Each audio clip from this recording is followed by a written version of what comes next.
Hello அஸ்ஸலாமு அலைக்கும். Hi friends, எல்லாம் நல்லா இருக்கீங்களா? எல்லா உடல் ஆரோக்கியத்துடன் நல்லபடியாக இருக்கணும் இன்ஷா அல்லாஹ். நம்ம இன்றைக்கி பிரேக்ஃபாஸ்ட் ரெசிபி தான் பார்க்க போகிறோம்.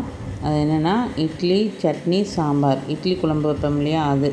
நம்ம சேனல் பார்க்குறதுக்கு முன்னாடி எங்கள் சேனல் லைக் பண்ணுங்கள், ஷேர் பண்ணுங்கள், சப்ஸ்கிரைப் பண்ணுங்கள், கமெண்ட் பண்ணுங்கள். அப்புறம் இந்த குழம்புக்கு தேவையான பொருட்கள் தேங்காய், தக்காளி, உப்பு, கொஞ்சோண்டு பொட்டுக்கடலை, ஒரு 4 ஸ்பூன் போடணும்.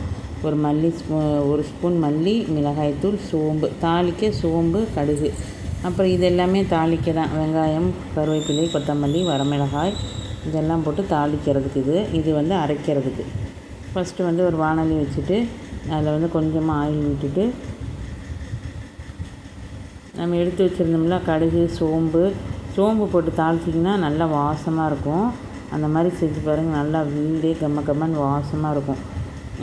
கடுகு, சோம்பு போட்டோம்.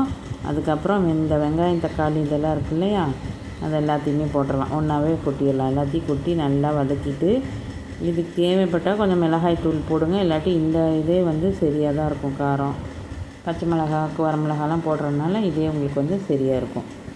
அதுக்கப்புறம் சைடில் இட்லி சுட இட்லி வெந்துருச்சு. இந்த குழம்பு ஒரு அடுப்பில் வச்சுருக்கோம். அப்புறம் இதெல்லாம் நைஸாக அரைச்சிட்டு இதில் போட்டுக்கலாம். எப்படி சூப்பராக ஆகிடுச்சு பார்த்திங்களா? நல்லா ஃபைன் பேஸ்ட்டாக அரைச்சி இட்லி குழம்புக்கு இந்த மாதிரி தான் அரைக்கணும். சூப்பராக அரைச்சி இது எல்லாத்துக்குமே இந்த ரெசிபி தெரியும். இருந்தாலும் பிகினர்ஸ்க்காக போடுறது தான் இது எல்லாமே.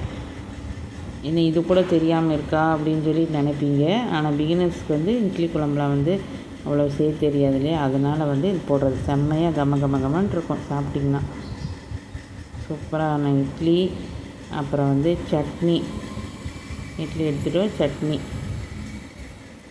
தேங்காய் சட்னி, அதுக்கப்புறம் சாம்பார். இந்த மாதிரி ஒரு முறை செஞ்சு பாருங்கள் ஃப்ரெண்ட்ஸ். எல்லாம் சாப்பிட வாங்க. அஸ்ஸலாமு அலைக்கும். தேங்க்யூ.